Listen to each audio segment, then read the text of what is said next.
your best interest at heart, but you. Nobody. Even the wife, she's pregnant, has his baby. She's not doing it for him. She's doing it for her. That's why she's mad at him, because he ruined Just vet her. harder, bro. If anything goes wrong, it's his fault. If she changes, it's her fault for not following.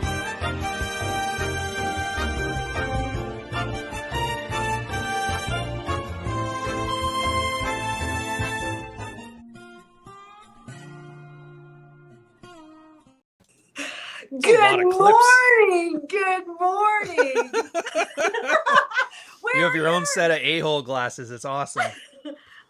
Well, I'm not going to keep mine on because they don't look nearly as good on me as they do on you, but I couldn't resist. Good morning. Good morning. Thank you for being here. Well, thanks for having me. Welcome to the Bunny interviews. I'm very excited. I'm very excited. It's too early for this. Calm it down. Calm it down. Bring that energy down. Ryan, this is just me. I'm sorry. So many of our personal training clients are like, does she wake up like this? And Dave's like, yes. This is her until she passes out and as soon as she wakes up. So this is just me. Welcome to the Bunny interviews. This morning's special guest, I think you probably all know him, but I'll introduce him anyway, is Rian Stone. Hi, everybody. It's good to meet you finally, random internet names. Exactly. So I call you a author, a creative, an internet badass, red pill and relationship advice giving, and human fact checker. How accurate do you think all of that is? Half. Actually, you know what? Allie, Real Femme Sapien, she put it best. She's like, you're like one of those cultural anthropologists, but for red pill. And I was like, actually, it makes more sense. That is a good way to put it. That is good. I love that. Explains why guys I get so mad when guys call me coach for that exact reason, I think. That's fair. But so I won't call you coach. Thank you. But that's the problem. You've been doing this for so long in a various amount of ways that it's like it's hard not to like think of you as a mentor and a leader and a coach. Yeah, but you see, that's the point. That's what gets me. I'm gonna rant here if you don't mind. Rant, baby, get it. I hate when guys online are calling each other coaches. Like, no offense to anybody who does it for whatever reasons, but like if you're teaching a football team, you're coaching them and they lose, you get fired. But what's the online person gonna do? You're gonna do something stupid, leave your wife, ruin your life, and then you're looking like, hey, dude, and it's like, you should have tried harder, bro. Yeah. And so it's almost like you're just trying to steal the clout off of people who actually have like some skin in the game of whatever they're coaching. Plus there's the covert contract. Like if I just give you the right information and top G, whatever, then you're going to fix your life and it's going to be great. And anybody who's talked to anybody online more than like twice will realize most people are ridiculous. They don't do anything and they just want the girlfriend experience minus the blowies. So I'm just like, At That's this point, fair. Yeah, at this point, it's like, look, here's information. Take it, don't take it. I'm going to make it entertaining. And Well, even in fitness, that's true. It's like so many people, they want the information so they can tell themselves they're trying to do something, but then they do nothing with it whatsoever. I don't know how you guys do that with the whole running the gym and having the fitness things. It's got to be frustrating. It's got to be. It is. How do you still smile? And we've got the double-edged sword here because in both areas, it's like, well, did you do what I suggested? No? Okay. Dude, well, those are my favorite. I love that where it's like, any results there. Exactly. You tell the guy like, look, if you don't do this, then this is most likely what's going to happen. And then they come back like a month later. Okay, that thing you said to do, I didn't do. And the thing you said was probably going to happen ended up happening. What do I do now? And you're just like, this is the consequences of your own actions phase of your map here, man. Just let it happen at this point. It'll go in easy. Exactly. And what's frustrating is then you're dealing with men who theoretically should know better than to not follow the advice that they're given. If they're going to ask for advice, to take it. Yeah. And then they still come back. Yeah. So like I did it for like a year. I think a year I tried. I called it consulting because I'm like, at least with consulting, your job is the information, not them doing anything. Right. But even then, I'm like, I kept raising the rates, and guys kept throwing money at it, and they kept just like talking about their feelings and not doing anything. I'm like, you know what? It's not. if I wanted to just get paid for people not to do what I tell them to do, I would have stuck with information security and corporate. That's fair. Exactly. Now, and I know that I know that your people probably know this. Do I know? I want to know where you started with Reddit. Is that where you started? I am going to do a little bit of interviewing. It's going to be conversational, but it is still the Bunny interviews. Yeah. Oh, the Batman origin story. Technically, I started in like 2005 in pickup space. I got the old mystery DVDs. The what do they call them? Annihilation Method, and it was Neil Strauss with his old dress shirt with the T-shirt over top. I was just in the Navy, and we were sailing like 189 days out of the year. But we were just going around. They call it the Esquimalt 500. You just go around Vancouver Island, which is crazy for navigation training. Just sucks that you're never home, but you're right home. Yeah, like, see your house, but never go there. So I would go on dates, and then it'd be like, "Hey, this was great. We should do this again in 3 months when I'm back home." And she's like, "Yeah, okay." And you can tell where that went. So I'm like, I got to learn to speed this up, or I'm just going to be dating my hand. And then I somehow found the old mystery DVD set. I'm not even sure where I got it from. And then I'm like, you know what? It's like Nintendo. I can deal with that. It's like a video game. And then it was something that made it more fun. So even when I got shot down, it was fun. And that was how I started. I love it. And then you live your life, and then you run into some hardships. And that's when I found the Reddit. So it turns out like all the blogs I used to read, like Chateau Artiste and Rational Mail and that, a lot of people didn't have enough for their own blog, but they had something. And so they kind of amalgamated on Reddit.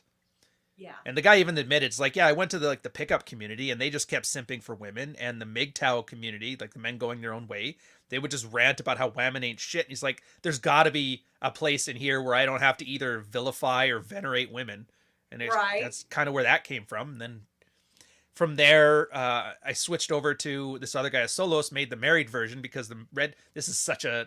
Didn't you do the married version though? Like long? Yes. Well, I did both, but technically I was more associated with the married one because obviously I'm in a common law marriage. Right. But this guy, Solos, started it. He was just saying, for the red pill guys, anytime a girl did anything to annoy you, just next the bitch. And I'm like, all right, fair enough. And then for a lot of guys, it's like, hey, I got a mortgage, 3 kids. I want to see my family. Like, just because she burnt the dino nuggets, do I need to next her? Great reference. And so we're like, we're going to look at everything. And nexting is obviously a very, like, leaving a girl, basically, if she crosses boundaries. It's a solid strategy if you're not committed. But once you're committed, it's like, is there something you can do in between next the bitch and put up with anything? Right. And that's where that place all started. And that's how we got there. And that's kind of where I got my bones. And I say that word kind of laughably because it's like, this space is a shithole. People in here talking like they got clout and respect, and it could be like, dude, this is the most unattractive place on the internet. Like, we're less attractive than the furries. Don't be. Dude, I tell my friends I'm an author and I video game on YouTube. That's how embarrassing it is. Does that answer your question, by the way? Yes. Oh, yes. Good. God. So about Minecraft. No. See, well, I'd have to bring my kids in for that. So they Minecraft a lot. And my youngest daughter will argue with you tooth and nail about why Minecraft is the best video game on the planet and why it will never die. So well, you played with Legos as a kid, right? Yes. It's just that. It's just Legos, except for you never step on them. That's really it. And your parents. Now you see the appeal. That's a win. I love that. So at what point did you start like monetizing? Did you start with coaching? Did you start with something okay, paid? so you want to talk... I'm really just deeply curious. I got a DM from Rollo, man. Got a DM from Rollo. He's like, hey, I'm doing this thing, and I'd love it if you and this other guy, Zach Small, I called him a Hunter Alpha at the time, if you guys would come in and speak with me. And I was like, I had a week of vacation that I didn't know what to spend. And I'm like, yeah, sure, I'll come down to Florida and speak at this convention you're talking about. It was so funny because like the guys that were security, they asked, like, they were looking for my guest, like my pass as if I was a guest there. I'm like, actually, I'm a speaker. They're like, who the fuck are you? And it was literally just that. I just went down there and I spoke at this thing. I'm like, oh, this is kind of neat. These guys are kind of cool. And then I went back to my own life, just posting on Reddit, doing my corporate stuff. Like, people forget, like, I'm not broke. Before this, I had like a 13-year military career. I got exactly pension sitting there. I was doing corporate work. Information security, a lot of contracting, a lot like 100,000 a year kind of thing. See, and I always assumed that your corporate side was more like a creative. A creative job, like creative director, that kind of thing. No. It's straight up business side. Literally telling people how to stop losing all their information to the Russian hacker kind of thing. Or how to stop leaving USB sticks with information on your secretary's desk. Like basic stuff like that, and a lot of business cases. Risk tolerance, compliance was a big one. It's the boring corporate stuff that's like a lawyer minus all the schooling and the gravitas. That's hilarious. That is not what I expected at all. Oh, I didn't expect it. It worked out perfectly though, because I hated Montreal. And a lot of guys here like you know how like military grade is always supposed to be, if you've never served in the military, you think it's great. Yeah. And then if you have served in the military, that just means it's the lowest bidder. So what they liked is it was like, oh, we could totally show off to the stockholders that we have military grade security on our information here. Oh, I'm like, that's great. That's hilarious. Yeah, but it turns out, they didn't need. Win-win. Yeah, but I was like, the commute time was like 90-minute. Traffic in Toronto was bad. Commute is bad. All I was doing with that much money is just buying goofy stuff with it or drinking, and I'm like, yeah, this and paying for gas apparently. And this is what happened. So the company I was contracting for, or was it working or contracting? I can't remember. I went down to do the second speech at the convention that shall not be named because I was like, this would be kind of fun. And while I was gone, their stock dropped to like 10% of what it was. And so they had massive layoffs. So I came back to a layoff. And then I just thought about it. I'm like, you know what? It's like, I've got a 2-year war chest where I could just sit here and be a bum for 2 years. I've never taken a break after high school or anything. You know, let's try this out. Let's try starting a business. And that's how it all started. And Rich Cooper always laughed because he was he had a bunch of his entrepreneur buddies. We were hanging out and he's like, pretty much every guy in the room was like, yeah, my company had layoffs. And then I decided to start a company for something to do. And I was like, oh, that seems to be the pathway to it. I love it. Well, it's worked. I mean, it does all right. It pays the bills. Are you happier now than you were before?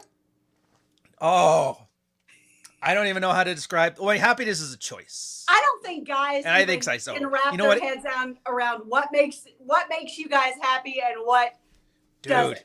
You know what it is? I was on a ranch. I was raised on a ranch. Had a logging company, a cement plant. I'm like that movie Roadhouse. I'm the kid whose dad owns the town. That was me.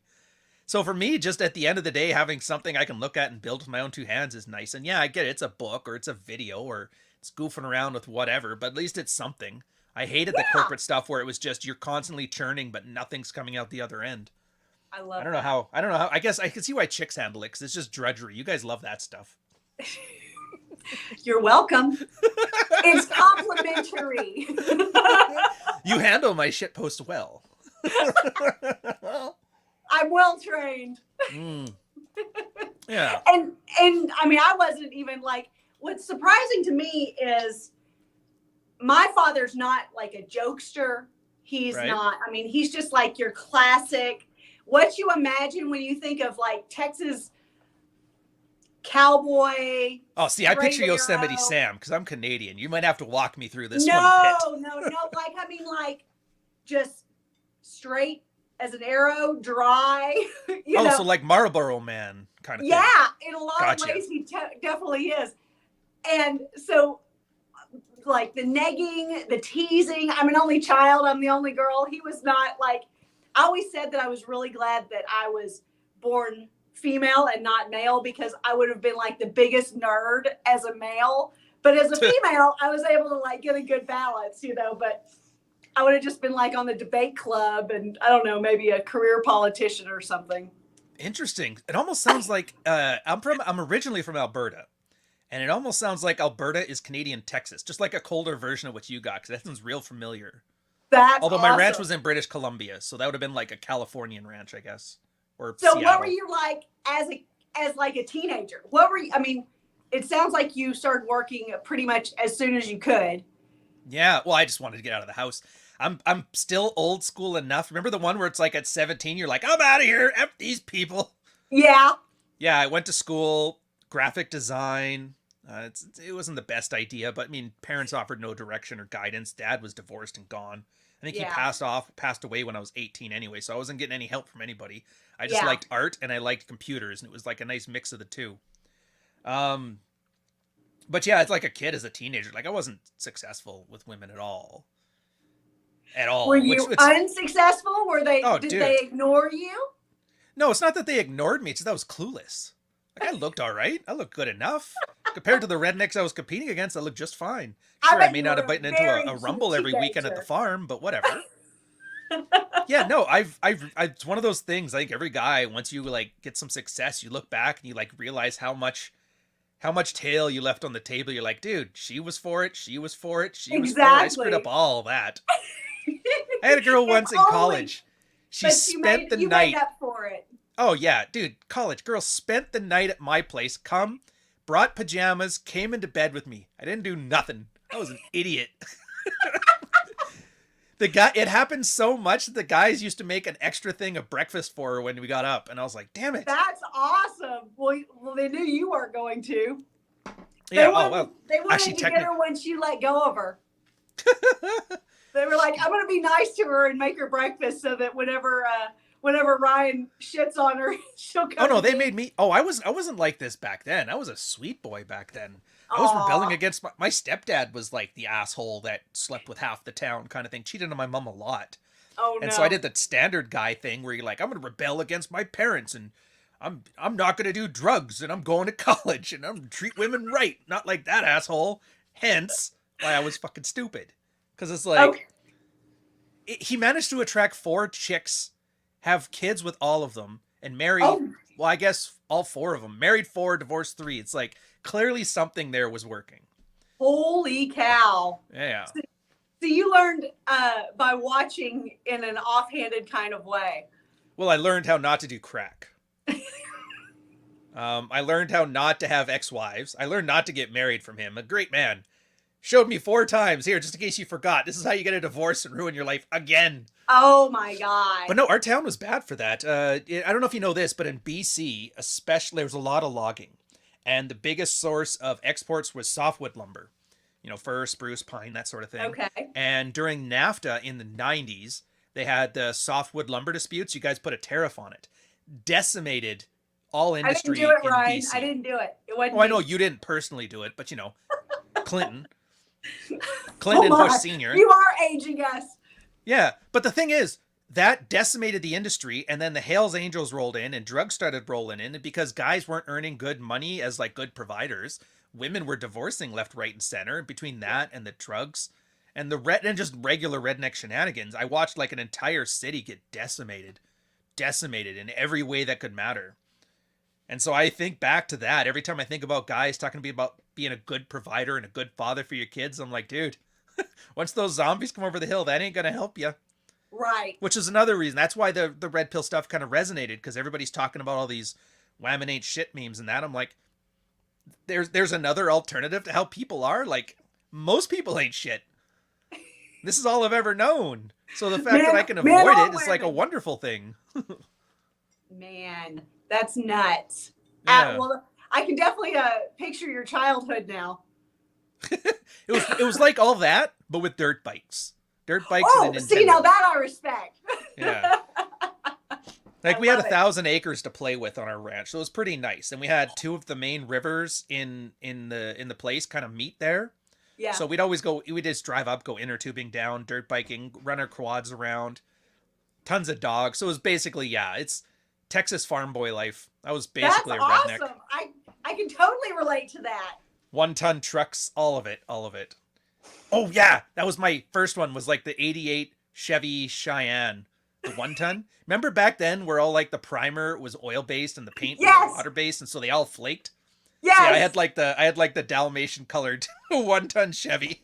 Literally everyone that I went to high school with, every man especially, had that truck, just kind of a different version of primered. It was like that's the what one everyone drove. Yeah, so that was me. So yeah, until I moved and started doing the military stuff anyway. That's when we moved to Victoria, BC, where the main base was for the West Coast, which is kind of like hippie granola meets old school London, like British. Does that make sense? Oh, wow. Was that a culture shock? It was nice.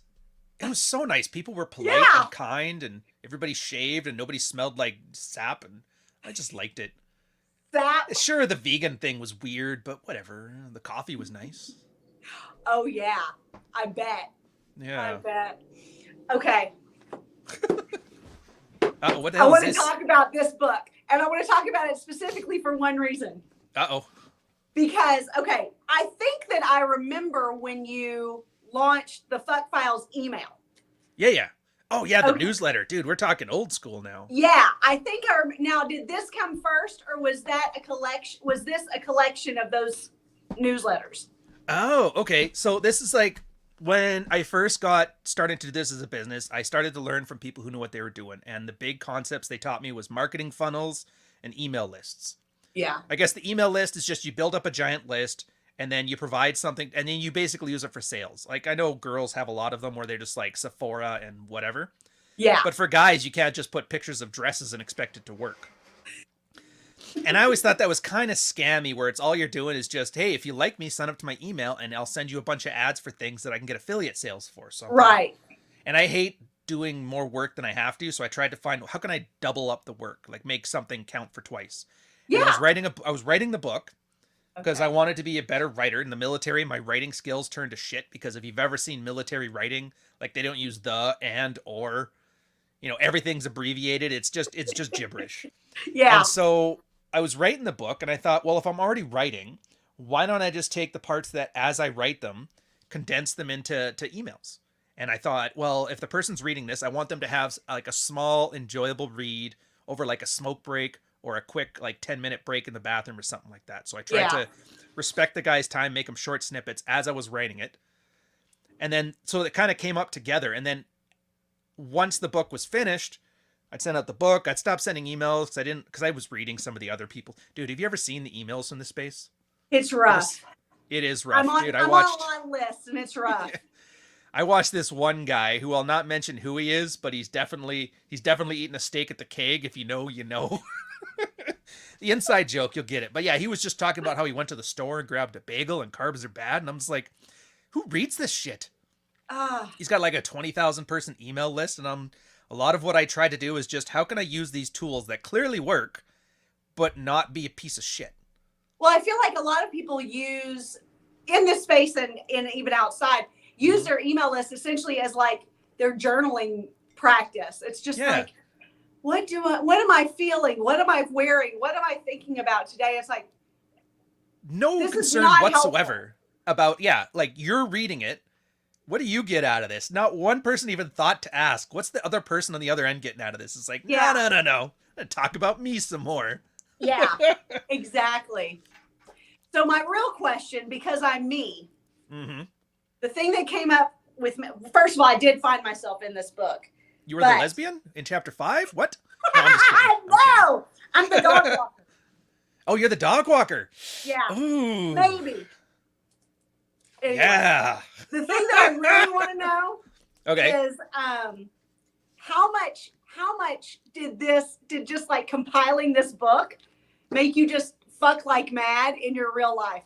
Like in your current life, as you were thinking about and recounting all of the hot sex and all of the sexcapades, because I would have been horny as hell. You know the funny thing about that? I even put that, it's one of the sections in the book where I say like most of these things are better stories than they are experiences, and I stand by that. Like the dog walker. Is it because you know what you know though? Is it because well, like it was mostly the anticipation of things, like the one girl, the Melissa girl with the fake boobs and the single mom thing in there. She was horrible.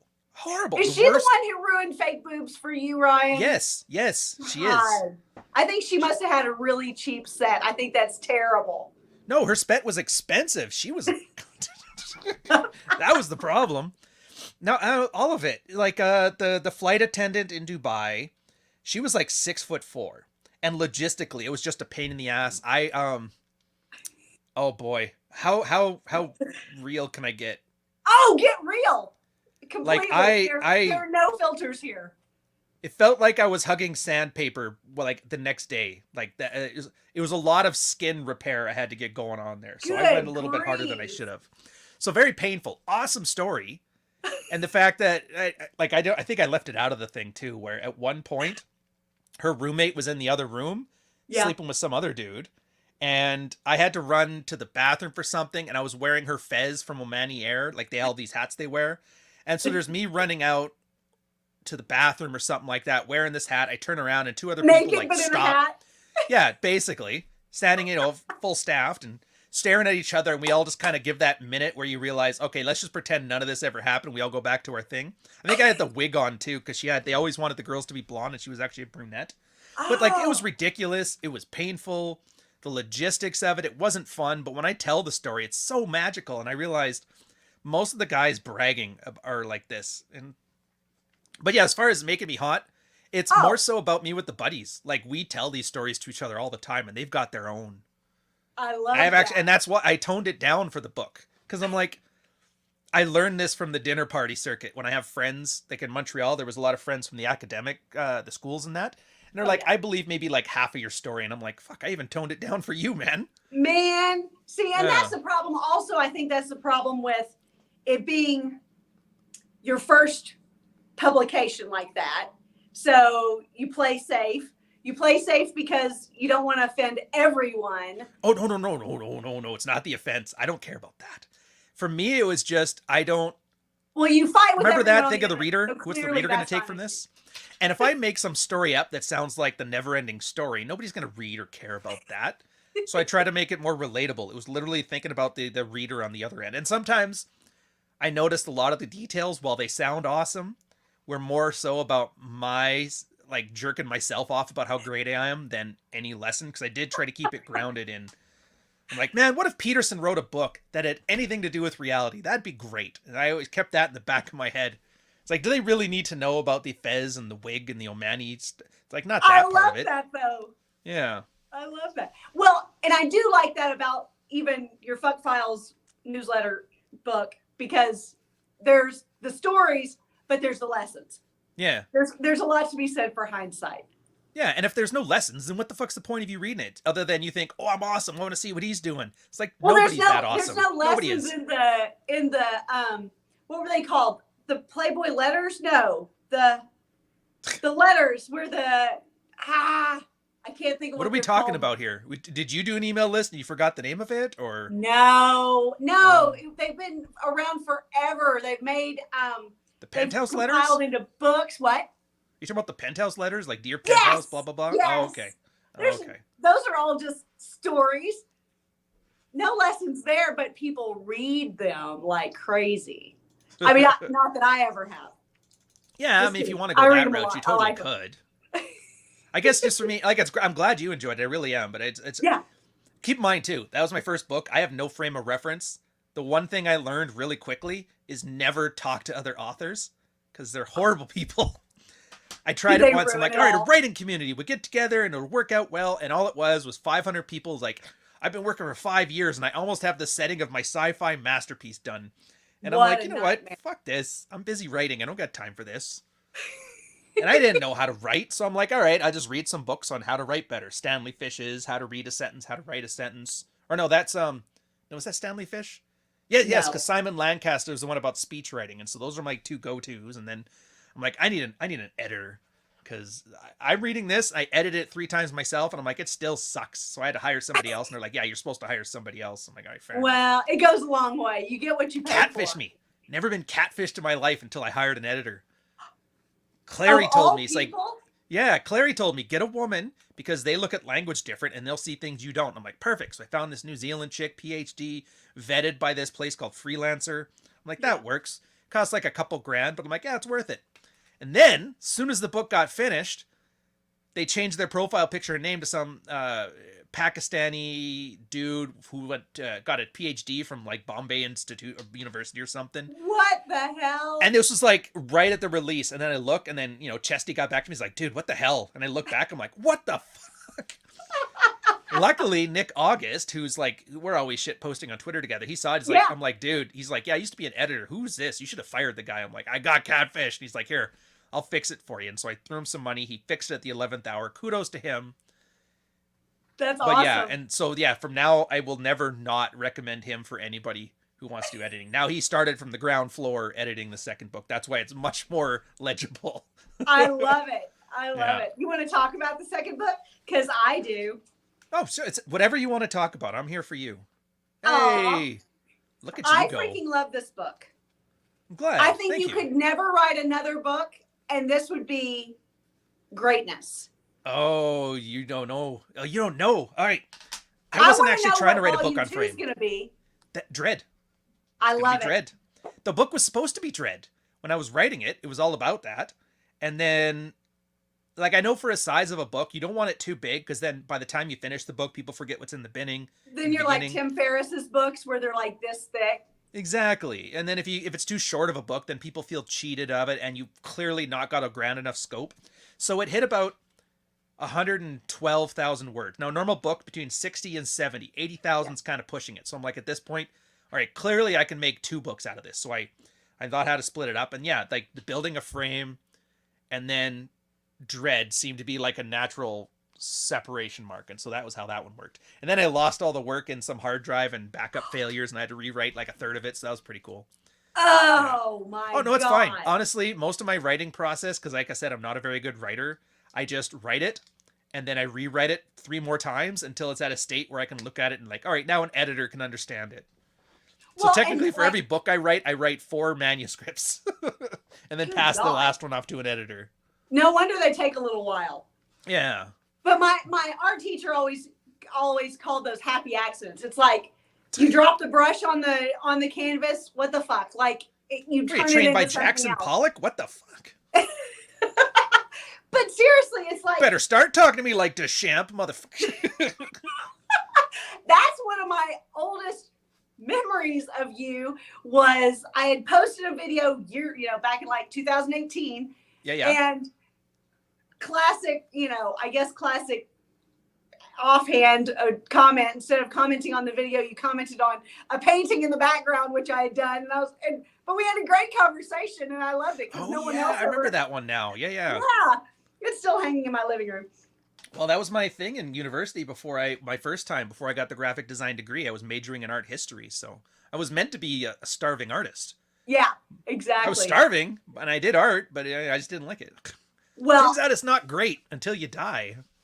That's the only time you make any money off of it. And I remember being like 16 years old and going to the craft store, getting the paints and all this stuff, and thinking this is why artists don't have any money until they die. So I would even tell my family then, I was like, you guys are going to be great, but I have to die first. You're going to be taken care of.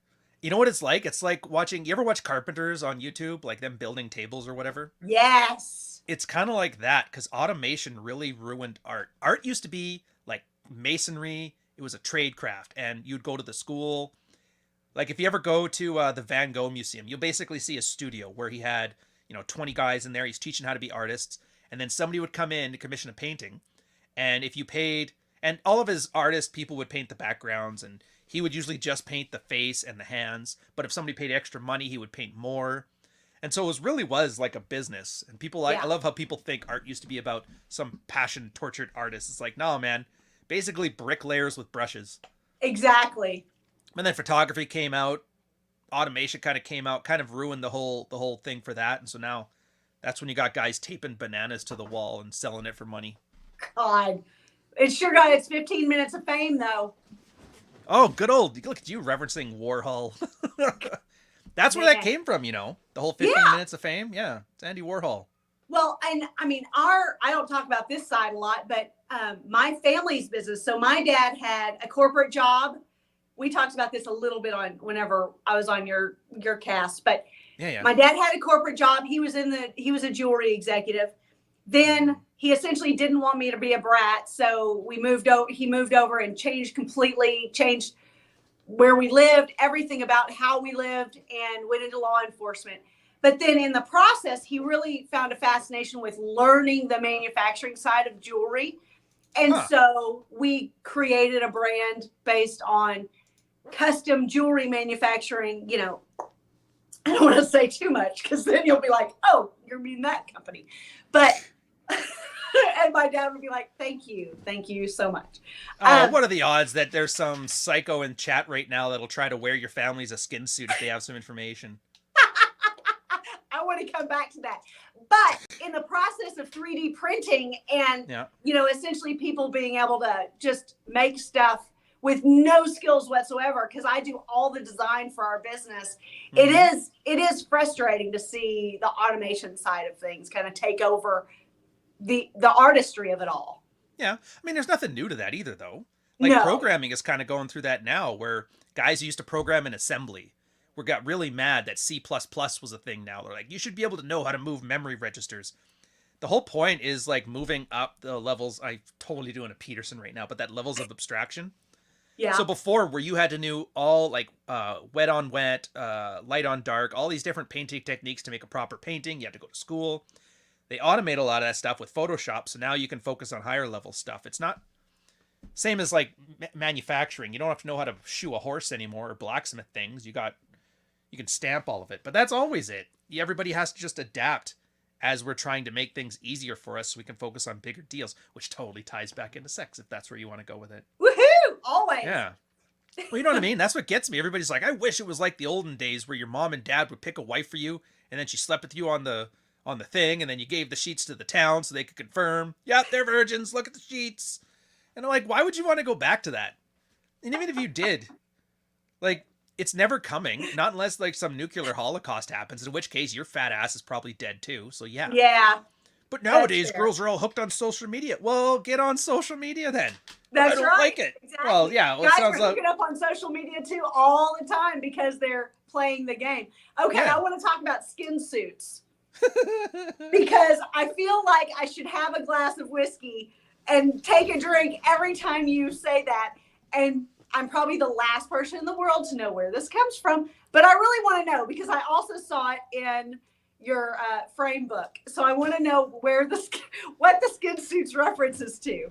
Well, I just remember Silence of the Lambs, the Buffalo Bill character and stuff. He take people's skin and turn it into a lamp and stuff. And it was just one of those terms I remember picking up in the military when people say things where basically making somebody into a skin suit. So you're skinning them and making clothes out of it or whatever. It just sounded catchier than turning them into a lamp. And so, yeah, for me, it's whenever some crazy person... You keep putting that lotion on. Yeah, so for me, it's just a cheeky reference to anybody who's a stalker, socially awkward, and that. It's like, yeah, I don't want nobody turning me into a skin suit. And it's great because, like, with English, you hear it and you intuitively know what I'm talking about. But it's not in some boring way, because that's the one thing I learned from, like, the old pickup stuff when I was the hobbyist, is that as long as you make things not boring, people tend to listen more. Which makes sense because everybody's not boring. Yeah. Like you were talking about your dad. Your dad told you to stop fucking around in the jewelry store and you were like, no. And then he became a cop and now you're like, fine.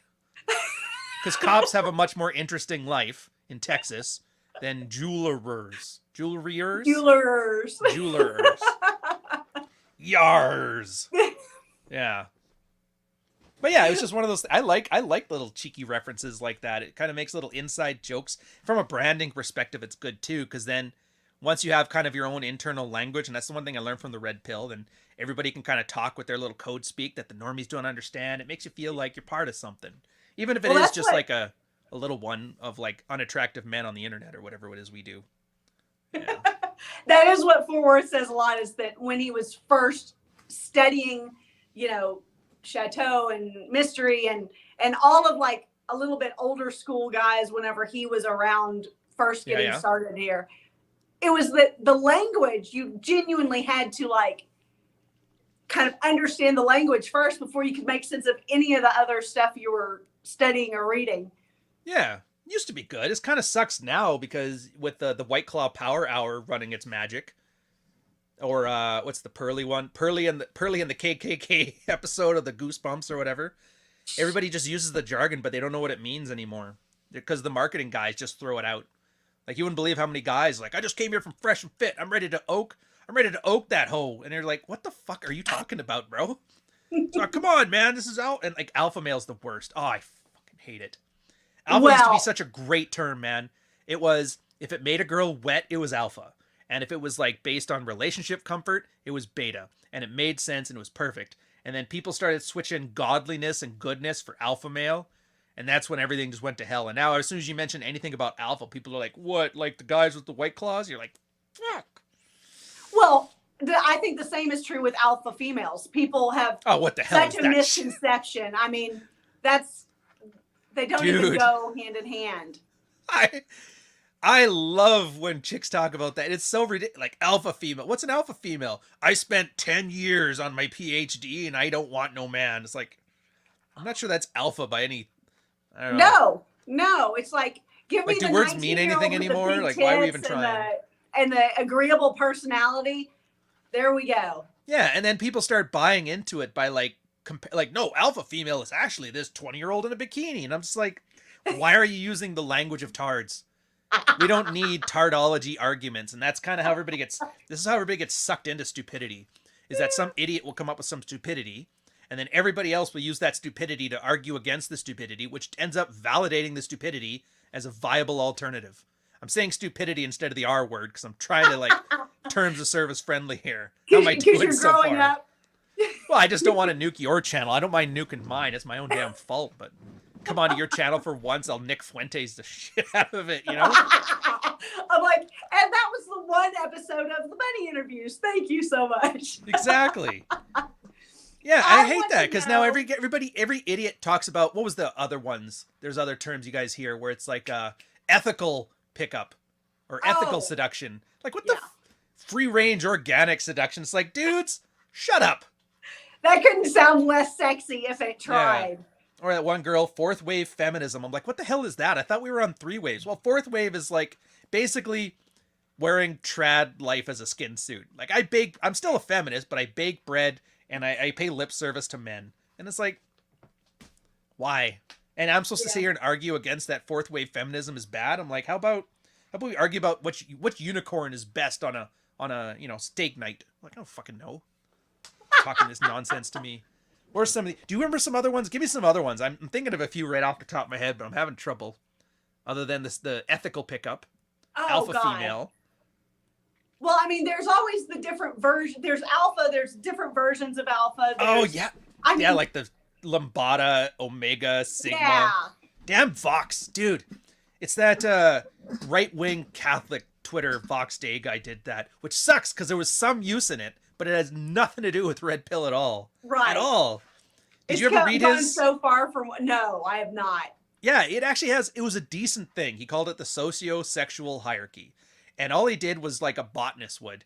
He's like, there's guys that like get women, and everybody likes to hang with them, and they make a bunch of money. And then there's like the guys that are their best friends. They always bring the beer to the party. They still get women, but they're not as good. And then there was these guys who were unattractive, and then there's these guys who are just the normal everyday schlubs. And it was kind of more like a Gervais principle, Venkatesh Rao thing.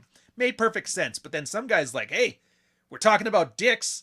Let's start calling people Sigma males. And it's like, oh, fuck. And all that Sigma male was, or I think they also use the term renegade alpha, which is, whatever.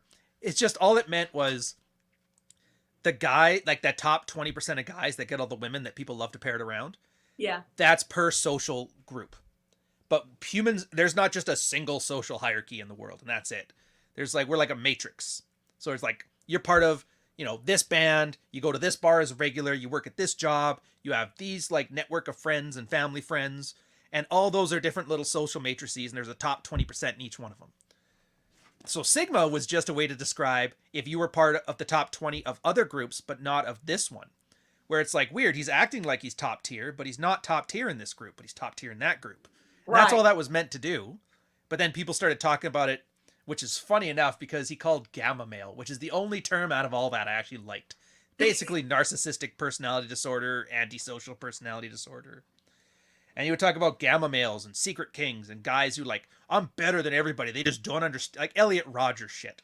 And he's like, the one tell of a gamma male is they call themselves Sigma. And that made me laugh. But then I'm like, with all this jargon thrown in, somebody has to do like 10 hours of research just to get the joke. Exactly. And I'm just like, yeah, fuck it, whatever. And then Sigma male grind set. I don't know what that means. Something to do with American Psycho. Yeah. But I don't know. I never actually saw the guy do any work. No. You watch that movie? Yes. Did he do any work? Did you ever see it? He listened to his Walkman in the office once. rest of his time was just sat spent. in a meeting. He sat in a meeting once. Yeah, exactly. Sat in a meeting. Although technically, maybe that is what work counts as like now. I do that joke with my. I do that joke with my old lady where she's talking about, you're on a podcast with your friends again. I'm like, your meetings are basically podcasts with a smaller audience. I don't want to hear it. It's very true. Then we did the math. She does more podcasting than I do, technically. Really? Oh, because she always is having to do corporate meetings? Stupid meetings. They don't talk about anything anyway. What was it about? Because, I mean, everybody knows that I'm pretty open about the fact that I began as a part of Fort Worth's rotation. So, I just quickly worked my way up the ranks and eventually eliminated. But I mean, any good girl technically starts on somebody's rotation. Agreed. Yeah. What was it about your girl who, I mean, you've told me about your first date where like you had her make food because she's like this badass cook and, you know, had to do her laundry because, you know, there was that. Yeah, but we didn't talk after that. Kitchen mishap. We didn't talk for like a year after that too, because she tried to. I didn't know this. You were talking about this like last year. Came to my place, brought a friend along to like introduce her to me, and I was like, "Yeah, come on down." And I was so tired from my sailing that they buzzed the intercom, and I slept through it. And they're like, "All right, f that guy," and then they went off to go have fun and party, and then we didn't talk for like a year. And then I deployed, and then I got back, and she just wanted to come to the party that our ship had every year, and she got banned from her friend, who was the PMC's wife, because last time she did, she wandered off and like, I can't have you wandering off at a military base. You're going to get graped. But she still wanted to go. She's like, oh, I remember this guy. And then she called me up and I'm like, yeah, sure. I haven't seen a white woman in like 8 months. Let's do it. Oh, that's awesome. Yeah. And then we started dating, and that's technically when she started getting into rotation. She was just a one night stand before that. And then, what started that off. And that's the end of the book. That's the one part. So there's like a subtext to the book, which I don't think anybody's really caught on. And I hate spoiling it, but it's been like a year and a half, so fuck it. Yeah. It started off as me single and sexless and ended off with me in a relationship and happy with lots of sex. So it kind of shows like you have to learn this the hard way. You have to get into the trenches and learn all these things. And then at the other end, you can pick a life you like, but not the illusionary one. 'Cause I think I talked about how I had her hanging out with my buddies' wives. And she's like, stop having me hang around the girls. I'm not that kind of girl. So it was more about like appreciating her for what she is and not what I'd want her to be. But it's like subtle. I didn't expect anybody to get it. But yeah, that whole flake, like at the time I was dating her, the dog walker, and the stripper just started on the rotation. The stripper annoyed me. The dog walker constantly annoyed me. And she was just the one over a year. And this is what she did. Just over the year we were dating, no red flags. Yeah. Well, I mean, red flags, like she has tattoos and hair is colored. Like, she was healthy, she had a happy family, you know, all of that. She just didn't make my life miserable. Like, you know, little things like sleep with your brother or, you know, shit like that. She never did any of that for like a year. She even helped me renovate my place because she was tired of she's like, your drywalling sucks. Here, let me show you. And I'm like, all right, fair enough. That's hilarious.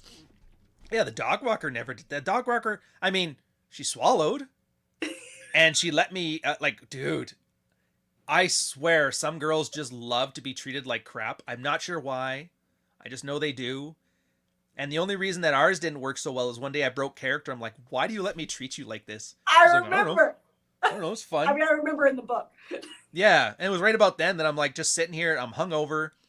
Did that bondage. Went to that bondage party in West Hastings, which if you don't know Vancouver, that's like the stabby part of town. So imagine going on a date with a girl. You take her to the stabby part of town, and then you walk into this grungy garage, and the first thing you see is some naked chick getting whipped on a big crossy thing. And then she's like, "Sounds good." Hops into her underwear. It's like, "Let's party." Let's go. Fun. That's hilarious. At one point, this I don't know if it was a drag queen or a trans person, like came and hang out, took some pictures with us, and it was the weirdest thing because like she comes to me later. She's like, "You realize?" Like his dick was hanging out, right? I'm like, what are you talking about? He's wearing underwear. He's like, look again. And like, that was paint. And I'm like, oh, it's body paint. Son of a bitch. Oh, that's awesome. So we had fun and then we left. But you couldn't leave right away because it's Stabby Street at like 10 at night. So it's like, yeah, wait till the cab's here. And then we hung out there for a couple hours. Then we just went and partied and had fun. But it was good. I mean, I was a degenerate sailor anyway. So it's not like it's anything I hadn't seen in Thailand. So I'm like, whatever. But that's something that I love and appreciate about you guys and us and very few others. I feel like there are a lot of people in the space who aren't genuinely having much sex. And if they are, it's kind of basic in the first place. Yeah. I mean, do you ever get bored? Yeah. Oh, dude, everybody does. No. Okay. Clarify. Asterisks. Do you ever having sex every day, like, and then at some point, like at one point, you kind of look and you realize, like, it's still fun, but it kind of feels more like, hey, you doing the dishes? Yeah. All right, we going at it? Yeah. And it's kind of like, let's take a day or two off. Let's just chill. And we both kind of like, we're kind of gotten to that set where we realize where we're having too much, that we're like, let's just relax, let's chill out for a night, and then we'll go back to it. And yeah. Do you guys, like, when you are on nights that you don't have sex, do you have a discussion about not having sex? Like, do you go, like, Fort Worth and my thing is like, I need a by night tonight because of this. No, dude, that's the best part about this is, well, it's bad and it's good, I guess. We don't have any stories that the other person hasn't heard before. Like, once a year, somebody will come up with something that happened that the other person's like, I didn't know that. But we know all the stories. We know everything. I can mention the most obscure shit from my life when I was like 6 years old. She's like, yeah, I know that. And then she rings it off. So we don't really have to talk about that stuff anymore because we already know. So we usually just give like a hint. Oh, is this? Yeah. Okay. Yeah. Fair enough. Exactly. 2-day break. Gotcha. So and now you do still talk about it. You do still at least acknowledge, like, because otherwise one of you, I think that's where a lot of sexual frustration comes in with couples who are more familiar with each other. They don't communicate enough? Are you really going with the communication? No! Bunny, I thought we were cool. You're Mark Mansoning this conversation. How dare you, madam? How dare you? They don't. One is assuming they're going to have sex and one is assuming they're not going to have sex. And so therefore, there's like... Conflict. Resentment. Yeah. How dare he? Does she not know I pay the bills all week? Why isn't she enthusiastically blowing my Best Buy manager having ass? I came to bed. Dude, there's so much of that stuff is just like logistics. And I'm surprised how many people don't realize they like talk themselves out of getting fucked and they just end up fucking themselves. It ruins what percentage of marriage that is ruined do you think is basically comes down to sexual frustration? Because I think the number is incredibly high. Let me answer your question with a question. Okay. How many people are getting divorced that have a great sex life? Exactly. Sex saves marriages. It's the building block, period. Well, I'd say it's attraction. Sex is kind of like the byproduct of attraction. I don't know, because I was like, the whole 50% of men get divorced stat everybody throws around. I think it's worse than that. Because, half people that get married over their lifetimes will get divorced. But of the half that aren't, how many of them are happy? And I'd argue another half of them. So really only maybe 1 out of 4 people in a long-term relationship are actually happy about it. A quarter of them, lives of quiet misery, and half of them are like, we'll just try again. But it's like, here's a good example. Some guy wants to sleep with his wife, and they hang out and they do things all day, whatever, and then they go to bed. It's like 9:30, and then let's watch the Tonight Show, or like I don't know what they watch now, but whatever it is, and then it's like 11 o'clock by the time all the TV's watching done, and then you make your move, and everybody's tired, and you're like, oh, not tonight, I'm tired. It's like the biggest problem. Yeah, but it's like, why don't you sleep with her in the morning? Well, in the morning I don't feel like, whatever. Why don't you sleep with her in the afternoon? Well, why don't you sleep with her after dinner, before bed? Why don't you sleep with her as soon as you walk into the bedroom? Yeah, or just just play with it all day long. It can be a completely non-physical playfulness all day long. Well, this is a whole other ball of wax. That's the idea of separating sex from intimacy, which again, a lot of guys have to get skills with. Because what happens then is every time you get intimate with your girl, she assumes sex is coming after. And if she's not feeling the best, then it'll shut you down. Then it builds a resentment. Oh yeah, then she just Then you do it with the expectation of getting shut down. And then the guys will like, I'll teach her a lesson. I'll turn her down for sex, which is stupid. Yeah. It's like, aren't you the one that wants to get laid? Yeah, but I got to teach that bitch a lesson. It's like, good luck, bro. Good luck. Yeah, all these things. But sometimes it's just simple things. Like I think Athol K talks about the 10-second kiss, which is kind of lame, but some people like it. Taking showers together. Basically doing everything you would do if you want to have sex, but then just not having sex. And you try to do that every chance you get. Especially important when you start having kids. Yeah. You basically slip it in when you can. And then if you go to have sex or you don't go to have sex, you're not really priming your girl to have that anti-slut defense, I guess was the way to, or last minute It's resistance. it still completely applies within marriage. Yeah. 1000%. And then, and this is the part that I love, where guys can get in touch with their own feelings, which I love using that statement because everybody assumes that means crying. And I'm like, no, guys feel angry and they feel horny too. So those are valid feelings.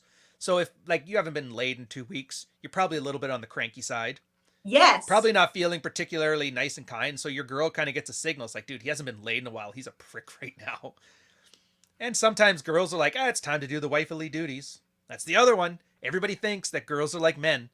When it comes to sex, you only have sex because you're horny. I'm like, no, women have sex for hundreds of reasons.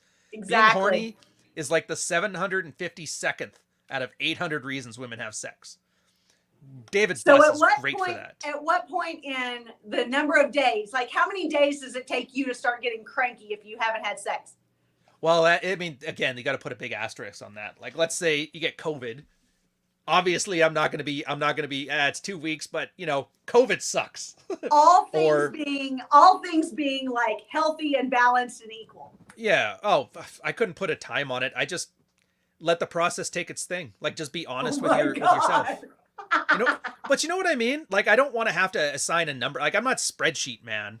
Well, it's been 4.7 days, babe, and it's like according to the blowjob calendar. Yeah, that. Holy shit, I'm so wet. Tell me more about this spreadsheet. Did you use the VLOOKUP tables? Is there a pivot table? I'll pivot you. And like, no.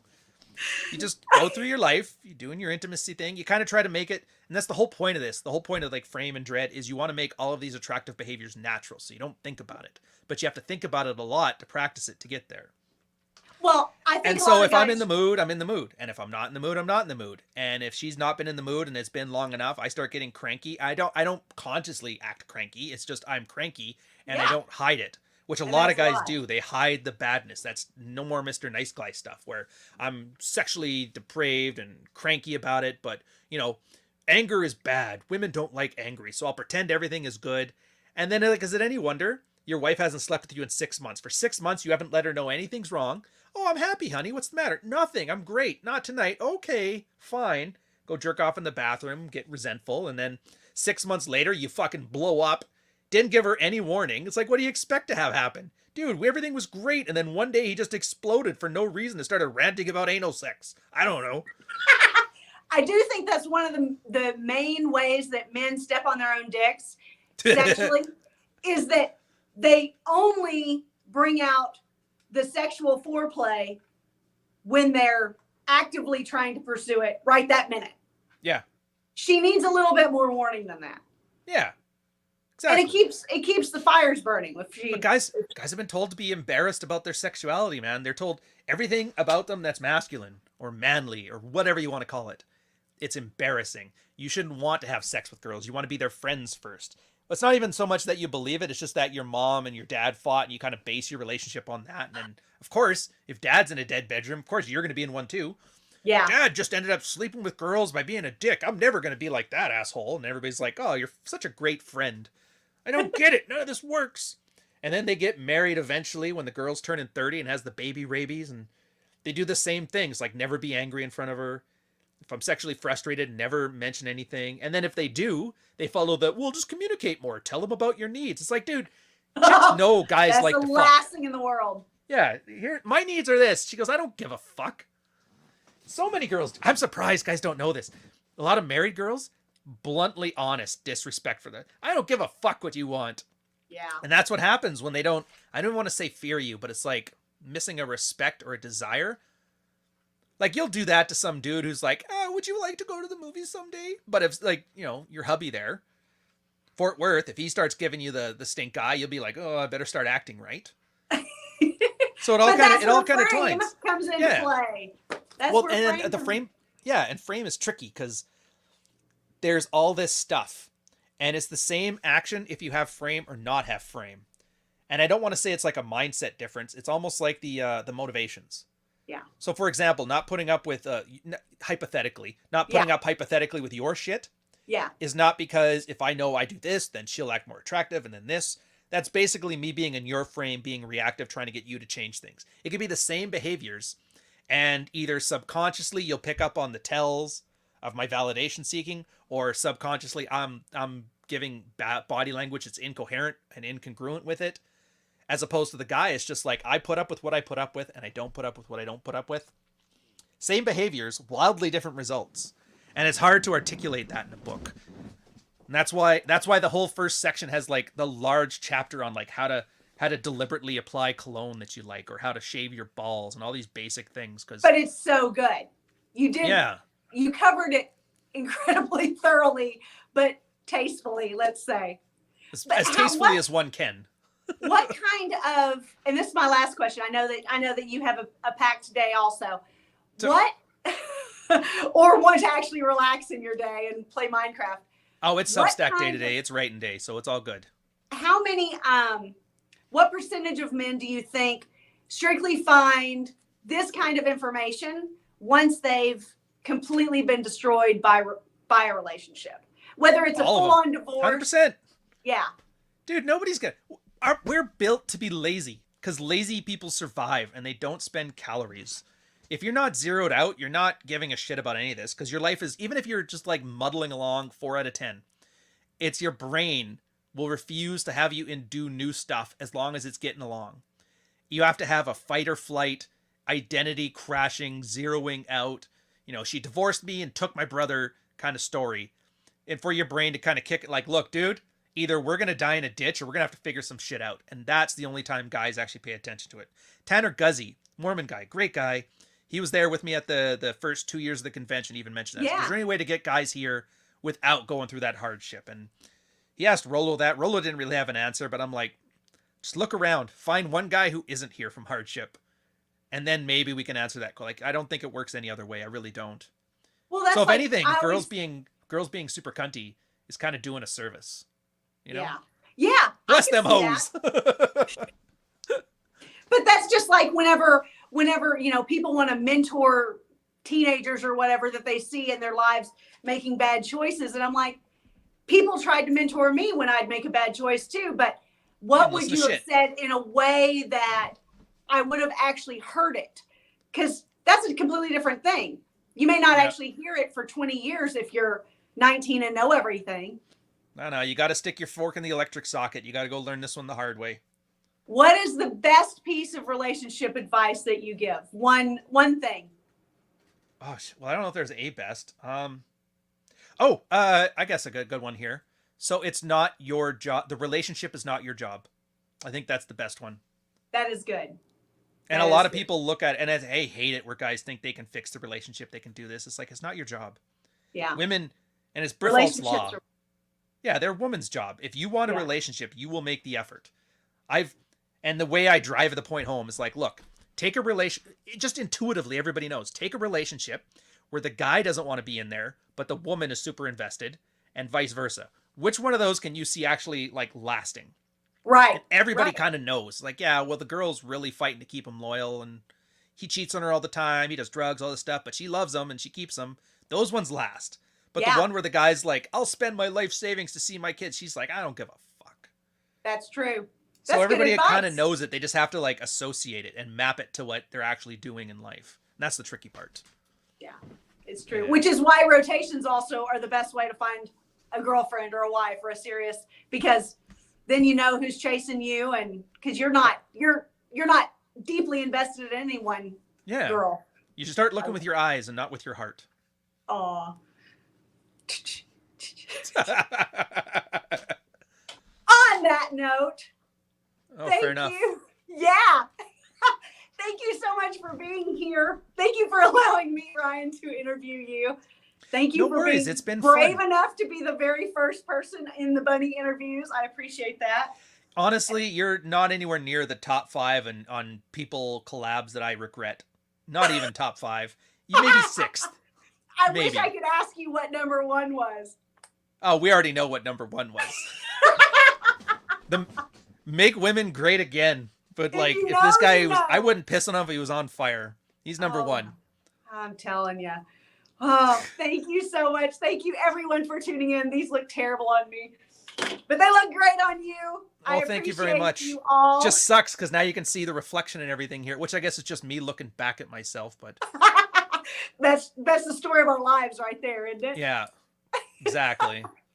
Imagine that some guy had wearing glasses though and had like porn playing in the background and like they were reflecting in there. God, that would be such the funniest way to burn a brand. that will definitely happen to me someday. Only it'll be me on the screen like with Fort Worth, and everybody will be like, Oh yeah, like those old Etsy sales where the guy he's taking a picture but his dick's hanging out and you see it in the reflections and stuff. Those would be awesome. I love that. If that could happen, it will happen to me. I can assure you on that. Rooting for you. Just stay tuned. It'll be fine. Sex tape's how most people get their careers on the go. So there you go. Well, maybe once I turn 50, then I'll resort to that. Fair I gotta point. stay relevant. Thank you so much, and thank you guys for tuning in. I appreciate you all. This has been a good, funny interview. Bye.